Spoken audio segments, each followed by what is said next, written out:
चलिए देखते हैं, आवाज़ आ रही है भाई। चलो, आवाज़ आ रही है तो एक बार जो है इसमें कलर चेंज कर लेता हूँ। ये लो जी। चलिए भाई, नमस्कार दोस्तों, मैं सुनील अमृत यूजीसी गोल्ड में आप सभी का स्वागत करता हूँ। आज की जो हमारी क्लास रहेगी ये 16वीं क्लास रहेगी। इससे पहले 15 क्लासें हम लोग यूनिट 1 की कंप्लीट कर चुके हैं और ये 16वीं क्लास है। ठीक है, और आज की जो क्लास रहेगी वो रहेगी उच्च शिक्षा संस्थानों में शिक्षण पद्धति। तो उच्च शिक्षा संस्थानों में जो शिक्षण पद्धतियां होती हैं, टीचर आधारित, ठीक है, छात्र आधारित, ठीक है। तो अभी हम फिलहाल जो देखने वाले हैं, सबसे पहले अध्यापक केंद्रित बनाम शिक्षार्थी केंद्रित जो पद्धति थी उसमें कौन कौन से क्वेश्चन आ सकते हैं, किस तरह के क्वेश्चन बन सकते हैं, इसके बारे में डिटेल से आप लोगों को मैं पढ़ा भी चुका हूँ। इसके अलावा दूसरा टॉपिक मैंने आपको पढ़ाया था ऑनलाइन व ऑफलाइन क्लासें। तो ऑनलाइन और ऑफलाइन क्लासों में क्या क्या अंतर होता है, क्या क्या उसमें फायदे होंगे, क्या नुकसान हो सकते हैं, तो वे सभी उसी से आपके रिलेटेड ये सारे क्वेश्चन इसमें रहने वाले। तो मोस्ट एमसीक्यू जो आपके होने वाले हैं, 50 क्वेश्चन मैं आप लोगों के लेकर आया हूँ। 25 क्वेश्चन आज कराऊंगा और 25 क्वेश्चन आपको दूसरी क्लास में देखने को मिलेंगे। ठीक है, तो सबसे पहला जो क्वेश्चन है उसको देख लेते हैं। ठीक है, सबसे पहला जो क्वेश्चन आप लोगों के सामने आया है वो आया है अध्यापक केंद्रित बनाम शिक्षार्थी केंद्रित पद्धति से संबंधित क्वेश्चन रहेंगे। ठीक है, और इसमें सबसे पहला जो क्वेश्चन है वो है आपका अध्यापक केंद्रित पद्धति में संचार कैसा होगा। तो अध्यापक केंद्रित जो शिक्षा पद्धति होती है उसमें केवल एक तरफा संचार होता है।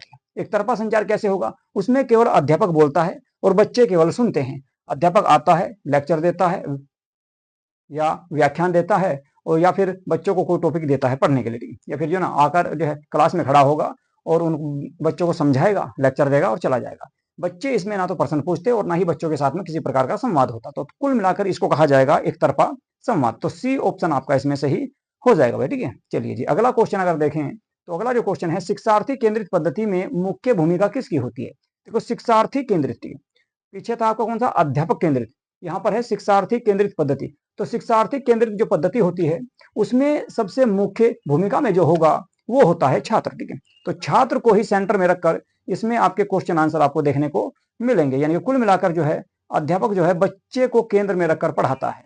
ठीक है, बच्चे को या छात्र को केंद्र में रखकर पढ़ाता है। तो बी आपका इसमें ऑप्शन सही हो जाएगा भाई। ठीक है, चलिए अगला क्वेश्चन, अध्यापक केंद्रित पद्धति का एक एग्जाम्पल आपको इसमें बताना है कि अध्यापक केंद्रित पद्धति कौन सी है, इनमें कौन सी आपकी अध्यापक केंद्रित पद्धति हो सकती है। तो फटाफट देखिए इसमें आप लोगों को आंसर बताना भाई। ठीक है, बताओ जी, अध्यापक केंद्रित पद्धति जो है वो किस प्रकार की होगी, उसका एग्जाम्पल कौन सा होगा। देखो भाई, समूह चर्चा तो आपका इसमें क्या होगा, ये तो छात्र केंद्रित हो जाएगा। परियोजना जो कार्य होगा प्रोजेक्ट के आधार पर, ये भी आपका बच्चों को दिया जाएगा। और केस स्टडी में भी आपका छात्र केंद्रित पद्धति होगी। लेकिन अध्यापक जो केंद्रित होगी वो लेक्चर होगा। लेकिन लेक्चर या व्याख्यान उसको कहा जा सकता है। तो इसका जो सही आंसर, एक मिनट, इसका जो सही आंसर होगा वो होगा भाई आपका कौन सा कलर, ले मैं इसमें पेन ले लेता हूं। इसका जो सही आंसर होगा वो होगा आपका सी आंसर। ठीक है, तो सी आंसर आपका इसमें सही हो जाएगा। व्याख्यान मेथड आपका इसमें सही हो जाएगा, लेक्चर, ठीक है, जिसको कहा जाएगा, या फिर व्याख्यान पद्धति भी इसको कहा जाता है। यानी कि इसमें अध्यापक आता है और बच्चों को समझाता है और समझाकर अपना लेक्चर देकर बच्चों को चला जाता है। इसमें बच्चों की कोई बात सुनी नहीं जाती, तो उसको कहा जाएगा व्याख्यान। अगला जो क्वेश्चन है आज का, क्वेश्चन नंबर 4। क्वेश्चन नंबर 4 में दिया गया है आपका क्या भाई, क्वेश्चन नंबर 4 में दिया गया है जी आपका शिक्षार्थी केंद्रित शिक्षा में मुख्य जो होता है। तो शिक्षार्थी केंद्रित जो शिक्षा होती है जिस पर जो है बच्चे को केंद्र में रखा जाता है, तो उसमें सबसे ज्यादा जोर किस चीज पर होगा। तो सबसे ज्यादा जोर उसमें आपका अनुशासन पर होगा। अनुशासन पर कोई ज्यादा जोर इसमें नहीं होता, और ना ही परीक्षा पर ज्यादा जोर दिया जाएगा। पाठ्य पुस्तक पाठ पर भी इस पर ज्यादा जोर नहीं दिया जाता। सबसे ज्यादा जो इसमें जोर दिया जाएगा वो दिया जाएगा सक्रिय सहभागिता पर। यानी कि कुल मिलाकर बच्चे जो हैं आपस में मिलजुल कर किसी भी समस्या का समाधान करने का प्रयास इसमें करते हैं, तो उसको कहा जाएगा सक्रिय सहभागिता पर। चलिए जी, आज का 5वां क्वेश्चन है, अध्यापक केंद्रित शिक्षण में कौन सी कमी होती है। जो अध्यापक केंद्रित शिक्षण पद्धति है उसमें कौन सी कमियां होती हैं। कमियों के बारे में मैंने आपको थ्योरेटिकल जब आपको पढ़ाया था उसमें बताया था कि बहुत सारी कमियां होती हैं। अध्यापक केंद्रित शिक्षण जो पद्धति होती है उसमें अध्यापक को ही केंद्र में रखा जाता है। बच्चों की बात उसमें सुनी नहीं जाती, लेकिन और उसमें जो है बच्चों के आपके जो डाउट हैं वे भी क्लियर नहीं हो पाते। तो कुल मिलाकर इसमें आपका सबसे पहले है सामग्री की स्पष्टता। ठीक है, कौन सी कमी होगी, तो सामग्री की स्पष्टता तो इसमें होती नहीं। नवाचार की कमी, नवाचार की कमी हो सकती है। नियंत्रण, नियंत्रण तो होता है, तो ये तो कमी नहीं होगी। मूल्यांकन में भी, तो इसका जो सही आंसर होगा वो हो जाएगा भैया आपका बी। ठीक है, नवाचार की कमी थी, यानी कि बच्चे जो है इसमें नई नई चीजों को नहीं सीख पाते। ठीक है, क्या समस्या आ रही है इसमें, चलो, बच्चे जो हैं नई नई चीजों को नहीं इसमें सीख पाते, ठीक है।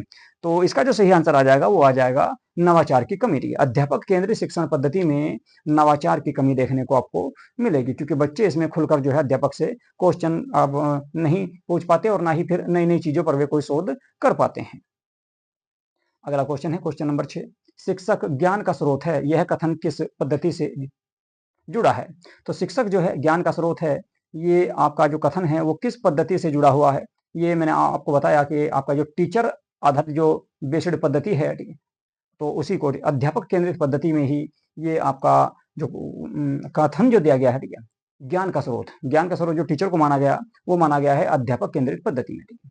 तो इसका जो सही आंसर आ जाएगा वो आ जाएगा भाई बी ऑप्शन आपका इसमें सही हो जाएगा जी। चलिए अगला क्वेश्चन देखेंगे। अगला जो क्वेश्चन है शिक्षार्थी केंद्रित विधियों में छात्र, तो शिक्षार्थी जो है केंद्रित, शिक्षार्थी यानी कि क्षेत्र केंद्र आ जाएगा, ठीक है। इसमें आपका कौन रहेगा? छात्र रहेगा केंद्र में, ठीक है। शिक्षार्थी केंद्रित विधियों में छात्र क्या करता है? सक्रिय रहते हैं, या केवल परीक्षा की तैयारी करते हैं, या फिर सहयोगी अधिगम में भाग लेते हैं, या फिर उत्तर सुनते हैं। तो इसका जो सही आंसर होगा वो हो जाएगा आपका कौन सा, ये आपको इसमें बताना है, ठीक है। बताइए जी इसका सही आंसर क्या होगा। देखो भाई, शिक्षार्थी केंद्रित विधियों में छात्र सक्रिय रहते हैं, बात तो सही है। केवल परीक्षा के लिए तैयारी करते हैं, बिल्कुल गलत। सहयोगी अधिगम में भाग लेते हैं, ये भी गलत है, ठीक है। और उत्तर सुनते हैं, ये भी गलत रहेगा। तो इसमें क्या रहेगा? एक मिनट, सहयोगी अधिगम में भाग लेते हैं, ये सही रहेगा भाई, ये आपका सही होगा। जबकि सॉरी, इसमें आपका निष्क्रिय दिया गया, सक्रिय नहीं दिया गया, निष्क्रिय, तो ये आपका गलत हो जाएगा। अगर सक्रिय होता तो आपका इसमें सही हो जाता, ठीक है। तो इसका जो सही आंसर होगा वो होगा आपका सी, ठीक है।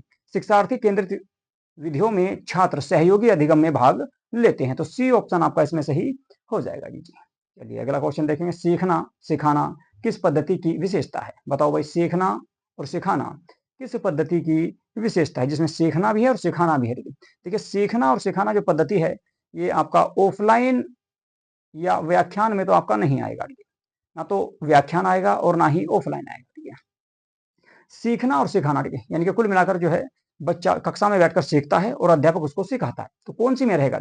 ये रहेगा आपका, देखो अध्यापक केंद्रित पद्धति में भी नहीं होगा, क्योंकि अध्यापक केंद्रित पद्धति में केवल टीचर क्या करता है? व्याख्यान देता है, ठीक है, आकर बच्चों को लेक्चर देता है, ठीक है, और उसमें बच्चों की बात नहीं सुनी जाती। जबकि शिक्षार्थी केंद्रित जो पद्धति होगी उसमें बच्चा अध्यापक से पूछता है, तो अध्यापक बच्चों को बताने का प्रयास करता है, उनको समझाता है, उनके डाउट क्लियर करता है। तो शिक्षार्थी केंद्रित पद्धति ही इसको माना जाएगा। तो बी आंसर आपका इसका बिल्कुल सटीक हो जाएगा। तो बी आंसर आपका इसमें सबसे सही होगा भाई, ठीक है। चलिए जी अगला जो क्वेश्चन है, अगला क्वेश्चन देखते हैं। अगला क्वेश्चन है केस स्टडी, रोल प्ले और प्रोजेक्ट कार्य उदाहरण है। तो किसका एग्जाम्पल है आपका? केस स्टडी, रोल प्ले और प्रोजेक्ट जो एग्जाम्पल हैं, ये कौन सी शिक्षा का एग्जाम्पल माना जाएगा? किस प्रकार की शिक्षा का ये एग्जाम्पल माना जाएगा, ये आपको इसमें बताना है, ठीक है। चलिए जी, तो सबसे पहले जो दिया गया है ऑप्शन में वो दिया गया है आपका क्या? वो है अध्यापक केंद्रित, ठीक है। तो अध्यापक केंद्रित जो शिक्षा पद्धति है उसमें किसी भी प्रकार का केस स्टडी, रोल प्ले या प्रोजेक्ट का कार्य नहीं दिया जाता।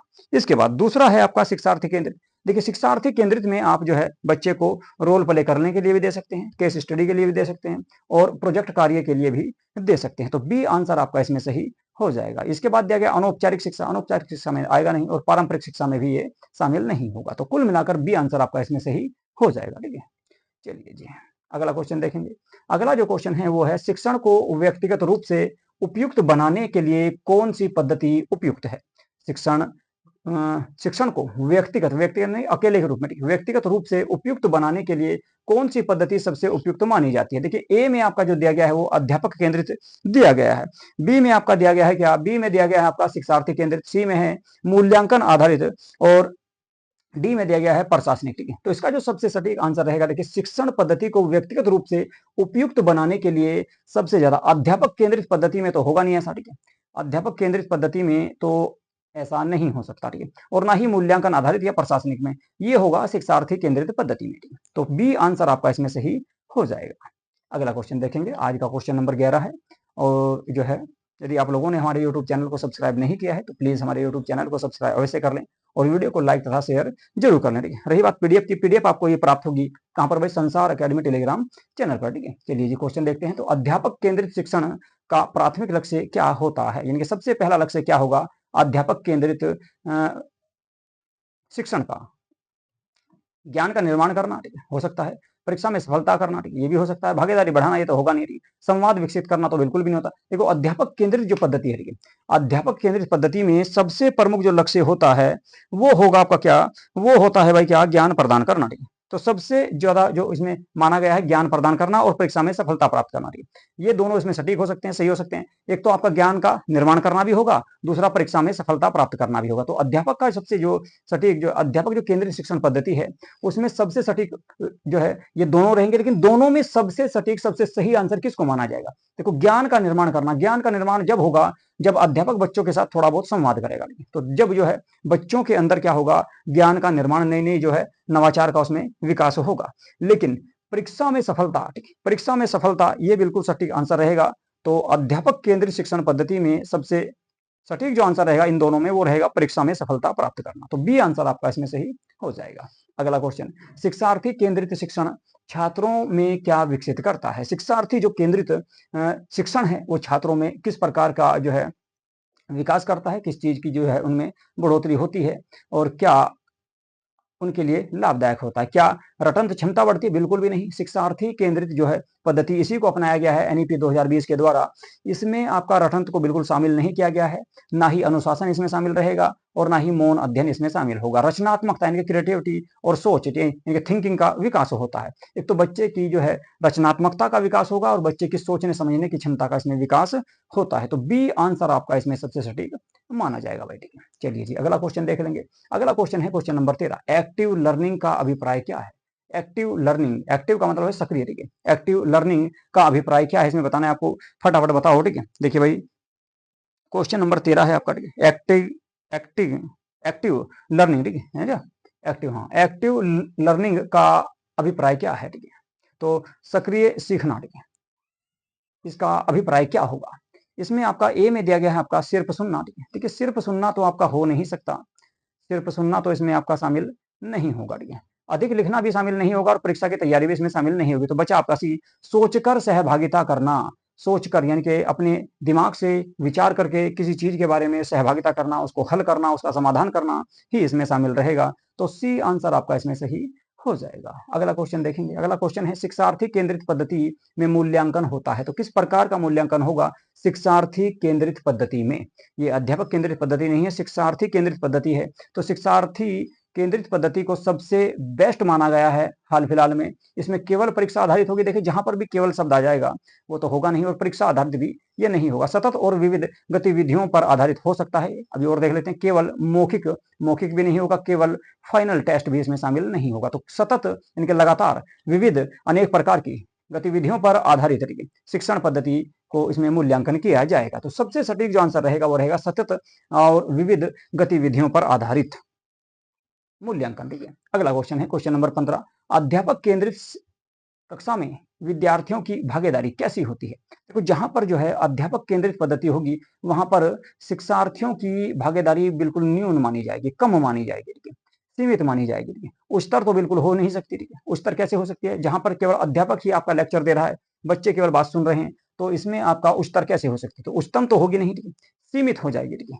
ना ही स्वतंत्र होगी और ना ही अनिवार्य होती है, ठीक है। तो सबसे सटीक जो आंसर रहेगा इसमें भाई वो हो जाएगा आपका बी, ठीक है। बी आपका इसमें सही हो जाएगा, सीमित होती है, ठीक है। अध्यापक केंद्रित कक्षा में विद्यार्थियों की जो भागीदारी होगी वो सीमित होगी, एक लिमिट होगी। उसी लिमिट में जो है बच्चों की भागीदारी इसमें शामिल होती है। बच्चे बैठकर आराम से सुनते हैं। बच्चों को कई बार जो है इसमें आलकस भी आने लगता है। अगला क्वेश्चन है क्वेश्चन नंबर 16, शिक्षार्थी केंद्रित पद्धति में उत्तरदायित्व किसका होता है? बताओ भाई, सबसे ज्यादा उत्तरदायित्व किसका होगा? या फिर कि जो है दोनों का होगा, छात्र का, अध्यापक दोनों का होगा, या फिर एक का होगा, या फिर सरकार का भी है, ठीक है। तो कुल मिलाकर आपका शिक्षार्थी केंद्रित पद्धति जो है इसमें केवल शिक्षक का तो आपकी भागीदारी या उत्तरदायित्व नहीं होगा, रेस्पॉन्सिबिलिटी इसमें क्या होगा, और ना ही केवल छात्र की होगी। कुल मिलाकर दोनों की, छात्र और अध्यापक दोनों मिलकर ही किसी कक्षा का निर्माण करते हैं। और एक अच्छी कक्षा का निर्माण तभी होता है जब आपका छात्र और अध्यापक दोनों मिलकर जो है दोनों के बीच में संवाद होता है, वाद विवाद होते हैं, क्वेश्चन आंसर करते हैं, और दोनों एक दूसरे के साथ में सहभागिता से काम करते हैं। तो कुल मिलाकर आ जाएगा इसका आंसर आपका सी, दोनों की, ठीक है। चलिए जी अगला क्वेश्चन देखेंगे क्वेश्चन नंबर 17, व्याख्यान शैली किसमें सामान्यतः है? तो सामान्यतः व्याख्यान जो शैली है, लेक्चर मैंने आपको बताया अभी, आपने जो है अगर आप शुरुआत से इस क्लास को देख रहे हैं तो आपको इसका आंसर बहुत आसानी से आप लोग इसका आंसर दे भी सकते हैं। तो बताओ क्या आंसर इसका होगा? व्याख्यान शैली किसमें सामान्यतः है? ठीक है, क्या शिक्षार्थी केंद्रित पद्धति में व्याख्यान या लेक्चर आता है? जी नहीं। अध्यापक केंद्रित पद्धति जो है उसमें आपको व्याख्यान शैली देखने को मिलेगी, ना ही समूह कार्य में होगा और ना ही ऑनलाइन में होगा। तो बी आंसर आपका इसमें हो जाएगा भाई। ठीक है, चलिए जी अगला क्वेश्चन देखेंगे। अगला जो क्वेश्चन है, टीचर एज ए फैसिलिटर की अवधारणा किस पद्धति की विशेषता है? बताओ भाई किस पद्धति की ये विशेषता होगी, ये आपको इसमें बताना है। ठीक है, टीचर एज ए फैसिलिटर की अवधारणा किस पद्धति की विशेषता, यानी कि अध्यापक जो है, ठीक है,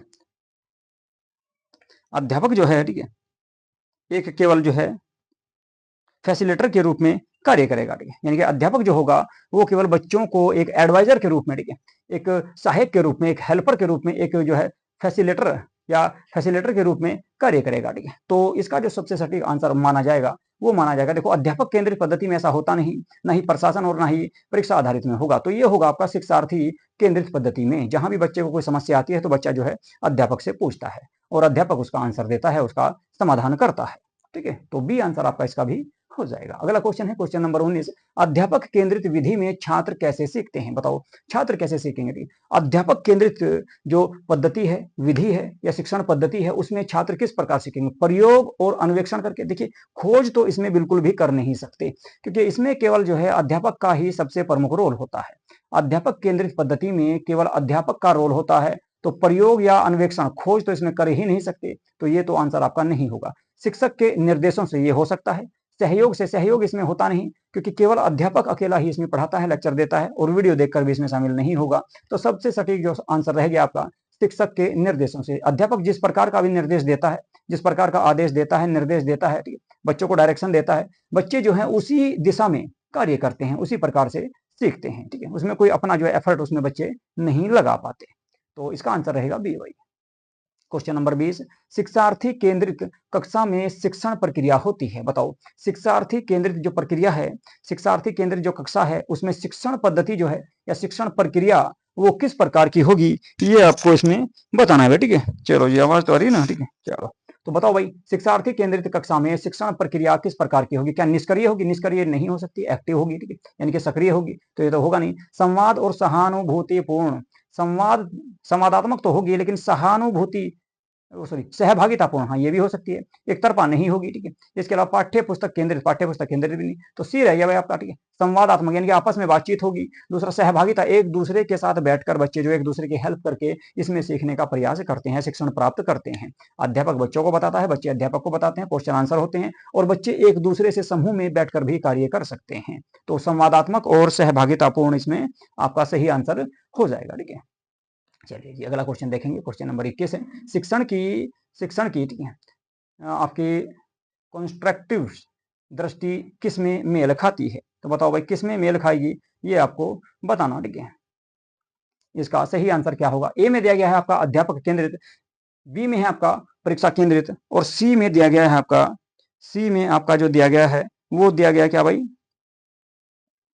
सी में क्या देगा? शिक्षार्थी केंद्रित। ठीक है, और डी में है आपका प्रशासनिक। ठीक है, तो इसका सटीक आंसर क्या होगा ये आपको बताना है। ठीक है, देखिए इसमें जो सबसे सटीक आंसर होगा, शिक्षण की कंस्ट्रक्टिव दृष्टि किसमें मेल खाती है? मेल खाएगी जहां पर अध्यापक और बच्चे दोनों मिलजुल कर आपस में काम करेंगे, यानी कुल मिलाकर शिक्षार्थी केंद्रित पद्धति में ही ऐसा हो सकता है। तो सी आंसर आपका इसमें सही हो जाएगा। अगला जो क्वेश्चन है, अगला क्वेश्चन है शिक्षार्थी केंद्रित शिक्षा का उद्देश्य क्या है?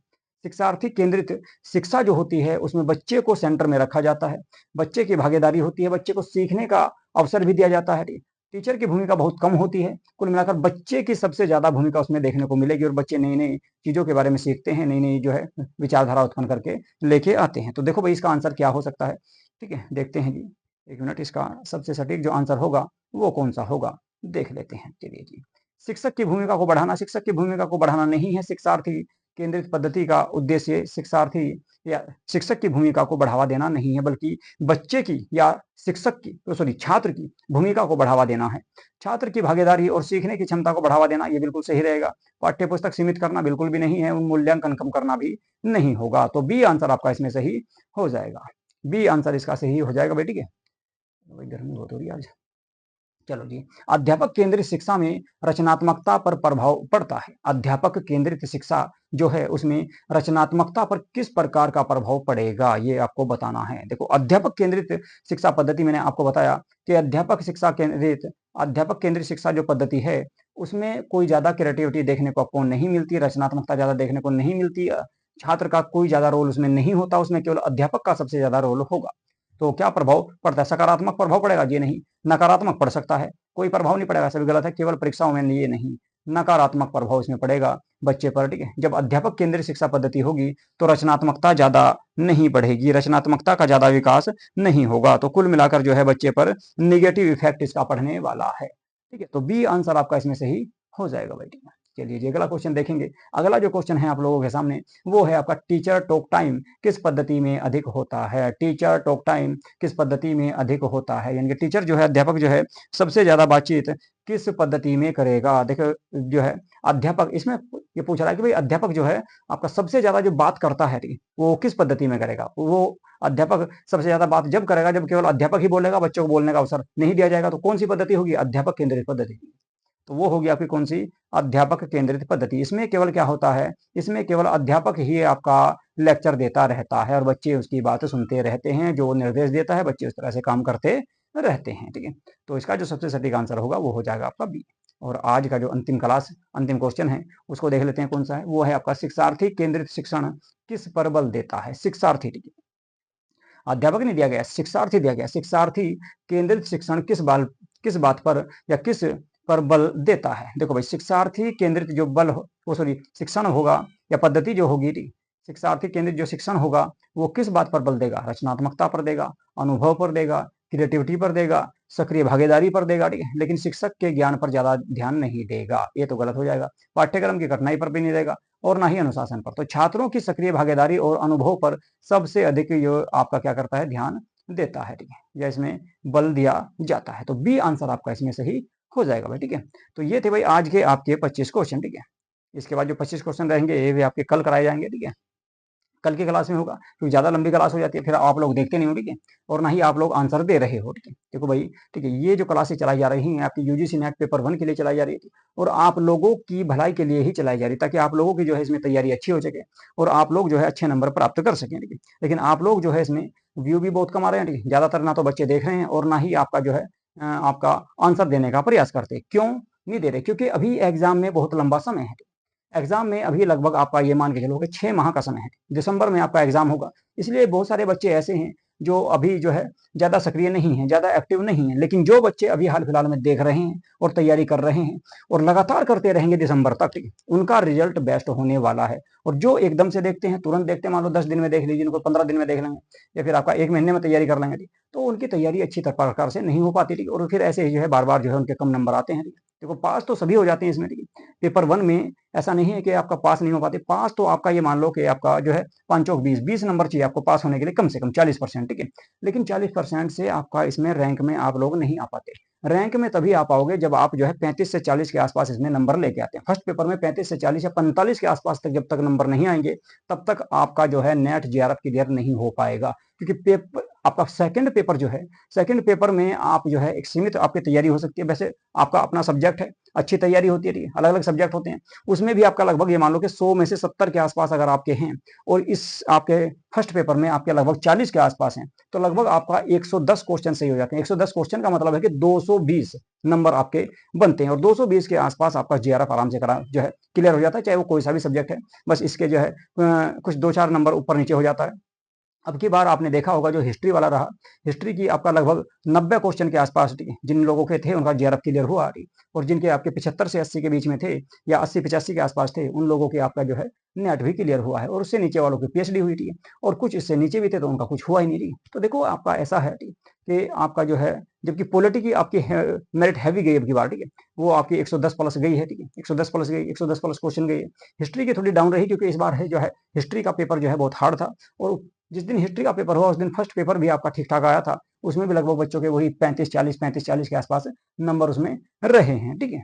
तो मैं इसीलिए कह रहा हूँ आप लोगों को जो है कि अभी से तैयारी शुरू कर दो और लगातार तैयारी करते रहो, तभी जाकर जो है आप लोग जो है फर्स्ट पेपर और सेकंड पेपर में अच्छे नंबर प्राप्त कर पाओगे। ठीक है, तो चलिए आज की क्लास को करेंगे यहीं पे समाप्त। यदि आप लोगों ने हमारे यूट्यूब चैनल को सब्सक्राइब नहीं किया है तो प्लीज हमारे यूट्यूब चैनल को सब्सक्राइब अवश्य कर लें और वीडियो को लाइक तथा शेयर जरूर कर दिया करो। ठीक है, चलिए नमस्कार।